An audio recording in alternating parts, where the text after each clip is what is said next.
बहुत समय पहले एक छोटे से गांव में आरव नाम का लड़का रहता था। वह बेहद जिज्ञासु और ज्ञान की तलाश में रहने वाला था। किताबें पढ़ने का उसे बेहद शौक था। गांव का पुस्तकालय छोटा था और आरव ने वहां की लगभग सारी किताबें पढ़ डाली थीं।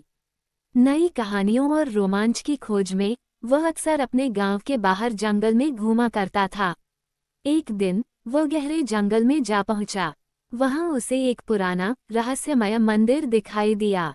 यह मंदिर घनी झाड़ियों और बेलों से ढका हुआ था, मानो सालों से किसी ने उसे छुआ तक न हो। आरव का दिल तेजी से धड़कने लगा, लेकिन उसकी जिज्ञासा ने डर को मात दी। वह मंदिर के अंदर गया। अंदर घना अंधेरा था, लेकिन कोने में एक चमक दिखाई दी। आरव डर गया, लेकिन हिम्मत जुटाकर वह चमकती हुई चीज के पास जाकर देखा तो वहां एक पुरानी सुनहरी चमकती हुई किताब रखी थी। किताब बाहर से देखने में बहुत सुंदर थी। किताब पर बड़े सुंदर अक्षरों में लिखा था, जादुई किताब। आरव ने किताब को उठाया। उसकी सूरत से ही साफ था कि यह कोई साधारण किताब नहीं थी।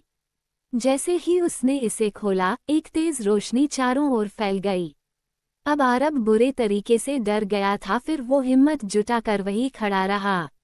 अचानक किताब के पन्ने अपने आप पलटने लगे और उसमें से एक गूंजती हुई आवाज आई, मैं एक जादुई किताब हूँ। मैं तुम्हारी हर इच्छा पूरी कर सकती हूँ, लेकिन हर बार तुम्हें कुछ सीखना होगा। हर इच्छा के पीछे एक पाठ छिपा होगा। क्या तुम तैयार हो? आरव ने हिम्मत जुटाकर जवाब दिया, हाँ, मैं तैयार हूँ। आरव ने कहा, मैं उड़ना चाहता हूँ। किताब के पन्ने फिर से पलटे और एक मंत्र निकला। आरव ने मंत्र पढ़ा और अचानक उसकी देह हल्की हो गई। वह हवा में उठने लगा। पहले तो वह डर गया, लेकिन जल्दी ही उसे उड़ने में मजा आने लगा। वह पूरे गांव के ऊपर उड़कर देखता रहा, पर जल्द ही उसने महसूस किया कि उड़ने की ताकत तभी काम करती है जब वह दूसरों की मदद करता है। उसने देखा कि गांव में एक बच्चा कुएं में गिरने वाला है। उसने तुरंत नीचे जाकर उसे बचा लिया। अगले दिन आरव ने कहा, मैं धनवान बनना चाहता हूँ। किताब ने उसे जंगल के एक खजाने का रास्ता दिखाया, लेकिन खजाने तक पहुँचने के लिए उसे कई कठिन चुनौतियों का सामना करना पड़ा। उसे सांपों से भरे गुफा से गुजरना पड़ा और एक विशाल पत्थर का दरवाजा खोलने के लिए अपनी बुद्धि का उपयोग करना पड़ा। खजाना पाने के बाद उसने महसूस किया कि धन से बड़ी चीज दूसरों की मदद करना है। उसने खजाने का एक बड़ा हिस्सा गांव के विकास के लिए दान कर दिया। अब आरव ने कहा, मैं सबसे बहादुर बनना चाहता हूँ। किताब ने उसे एक खतरनाक पहाड़ी पर भेज दिया, जहाँ एक सुनहरी चिड़िया को बचाना था। चिड़िया को एक विशाल सांप ने पकड़ रखा था। आरव ने अपने डर पर काबू पाते हुए सांप से मुकाबला किया। उसने चिड़िया को आज़ाद किया। चिड़िया ने कहा, तुमने अपनी बहादुरी से साबित कर दिया है कि सच्चा साहस दूसरों की मदद करने में है। किताब के पन्ने फिर से पलटे और आवाज आई, आरव, तुमने ये साबित कर दिया है कि सच्चा जादू दया, साहस और मेहनत में है। अब तुम इस किताब के जादू से बड़े हो चुके हो। इसे यहीं रख दो ताकि कोई और इसे खोज सके और अपने जीवन का पाठ सीख सके। आरव ने मुस्कुराते हुए किताब को मंदिर में वापस रख दिया। आरव के जीवन में सब कुछ बदल चुका था। अब वह गांव का सबसे समझदार और प्रिय व्यक्ति बन चुका था। लेकिन वह मंदिर और जादुई किताब को कभी नहीं भूला। उसके दिल में हमेशा ये सवाल रहता था कि क्या किताब अब भी वही है, और अगर हाँ, तो क्या उसमें कुछ और राज छिपे हैं। एक दिन जब आरव गांव के बच्चों को कहानियां सुना रहा था, एक लड़की, मीरा, ने पूछा, आरव भैया, क्या वो किताब सच में इतनी जादुई थी? आरव मुस्कुराया और बोला, हाँ मीरा, लेकिन असली जादू किताब से नहीं, हमारी मेहनत और सीखने की चाहत से आता है। मीरा की आंखों में चमक आ गई। उसने पूछा, क्या मैं भी उस किताब को देख सकती हूँ? आरव कुछ पल के लिए चुप रहा। उसने सोचा कि शायद ये समय है कि किताब की कहानी आगे बढ़े। उसने मीरा और कुछ अन्य बच्चों को लेकर जंगल की ओर चलना शुरू किया। जब वे मंदिर पहुंचे तो वहां का नज़ारा बिल्कुल बदल चुका था। मंदिर पर और भी घनी बेलें और झाड़ियां उगाई थीं। ऐसा लग रहा था कि यह जगह और भी पुरानी और रहस्यमय हो गई है। आरव ने बच्चों को इंतजार करने को कहा और खुद अंदर गया। वहां पहुंचकर उसने देखा कि किताब अब भी वही थी, लेकिन अब वह पहले से ज्यादा चमकदार लग रही थी। जैसे ही आरव ने किताब को छुआ, अचानक वह खुल गई और अंदर से वही जानी पहचानी आवाज आई, आरव, तुम्हारा स्वागत है। लेकिन इस बार ये कहानी तुम्हारी नहीं बल्कि किसी और की होगी। आरव समझ गया कि किताब अब मीरा और बच्चों को उनकी राह दिखाने आई है। उसने किताब को उठाकर बाहर लाया और मीरा के सामने रखा। मीरा ने झिझकते हुए किताब को खोला। किताब ने उसे चुनौती दी, तुम्हारी परीक्षा है दया और सहनशक्ति की। क्या तुम तैयार हो? मीरा ने हिम्मत से कहा, हाँ। अचानक किताब से एक चमक निकली और मीरा जंगल के एक हिस्से में पहुंच गई। वहां उसने देखा कि एक घायल हिरन झाड़ियों में फंसा हुआ था। मीरा ने हिम्मत जुटाई और धीरे धीरे उसके पास गई। उसने अपने दुपट्टे से उसकी पट्टी की और उसे पानी पिलाया। तभी वहां एक जादुई पेड़ प्रकट हुआ और उसने कहा, तुमने अपनी दया से साबित कर दिया कि तुम योग्य हो। मीरा ने वापस आकर किताब को खोला। इस बार आवाज आई, अब तुम्हें दिखाना होगा कि तुम साहसी हो। मीरा को अचानक एक नदी के किनारे भेज दिया गया। वहां उसने देखा कि एक नाव में 2 बच्चे फंसे हुए हैं और नदी का बहाव बहुत तेज है।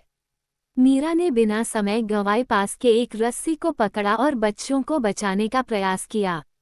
कई बार ऐसा लगा कि वो खुद गिर जाएगी, लेकिन उसने हार नहीं मानी। आखिरकार उसने बच्चों को बचा लिया। जब मीरा ने सारी चुनौतियां पूरी कर ली, तो किताब ने उसे आशीर्वाद दिया और कहा, अब तुमने साबित कर दिया है कि सच्चा जादू तुम्हारे अंदर है। इस अनुभव को दूसरों के साथ बांटो और उन्हें भी सिखाओ कि दया, साहस और मेहनत से बड़ा कोई जादू नहीं। मीरा ने किताब को मंदिर में वापस रख दिया और आरव के साथ गांव लौट आई। मीरा और आरव के गांव में अब खुशहाली थी। मीरा ने अपनी बहादुरी और सीख से गांव के बच्चों को प्रेरित किया और आरव ने अपने अनुभवों से सभी को जीवन के असली मूल्यों का महत्व समझाया। लेकिन वह जादुई किताब, जो मंदिर में रखी हुई थी, अब भी किसी नई कहानी के इंतजार में थी। कुछ महीने बाद गांव में एक अनजान यात्री आया। उसका नाम कबीर था। वो एक मुसाफिर था जो दूर दूर तक यात्रा करता और कहानियां इकट्ठा करता। लेकिन कबीर के चेहरे पर उदासी छाई रहती थी।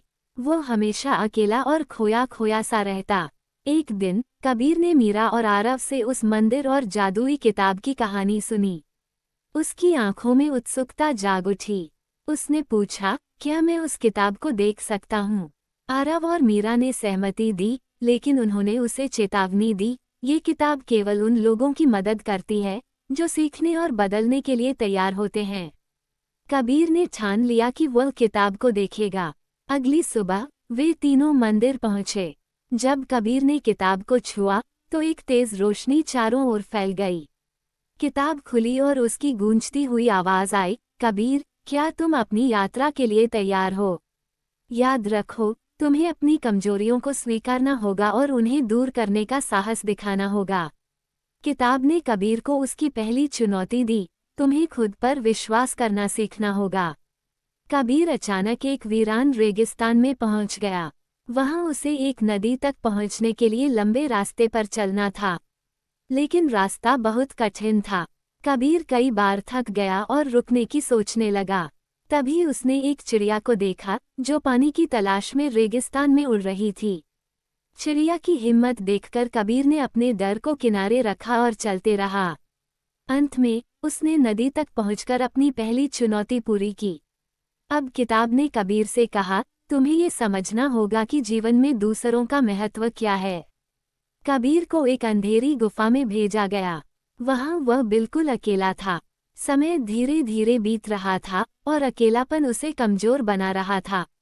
तभी उसने गुफा में एक छोटे बच्चे की आवाज सुनी। वह बच्चा गुफा से बाहर निकलने का रास्ता नहीं खोज पा रहा था। कबीर ने बच्चे की मदद की और दोनों ने मिलकर रास्ता खोजा। गुफा से बाहर निकलते ही किताब की आवाज आई, कबीर, अब तुमने समझ लिया कि अकेलापन तब खत्म होता है जब हम दूसरों की मदद करते हैं और उनका साथ देते हैं। कबीर ने किताब से अपनी अंतिम चुनौती मांगी। किताब ने कहा, तुम्हें अपने अतीत का सामना करना होगा और माफी मांगनी होगी। अचानक कबीर अपने पुराने गांव में पहुंच गया। उसने देखा कि वहां के लोग उससे नाराज थे, क्योंकि उसने अपने घमंड और लालच के कारण पहले उनके साथ गलत किया था। कबीर ने अपनी गलती को स्वीकार किया और सभी से माफी मांगी। लोगों ने उसकी ईमानदारी देख उसे माफ कर दिया। उसी समय एक हल्की रोशनी कबीर के चारों ओर फैल गई और वह फिर से मंदिर में लौट आया। जादुई किताब ने कहा, कबीर, तुमने अपनी कमजोरियों को स्वीकार करके और अपनी गलतियों को सुधारकर खुद को बेहतर इंसान बना लिया है। अब तुम्हें ये सीख दूसरों को सिखानी होगी। असली जादू खुद को सुधारने और दूसरों के साथ जुड़ने में है। कबीर ने मंदिर छोड़ दिया, लेकिन अब वो पहले जैसा नहीं था। उसने अपने अनुभवों से एक नई शुरुआत की और दूसरों को प्रेरित करने लगा। गांव के लोगों के जीवन में जादुई किताब का असर गहराई से महसूस किया जा रहा था।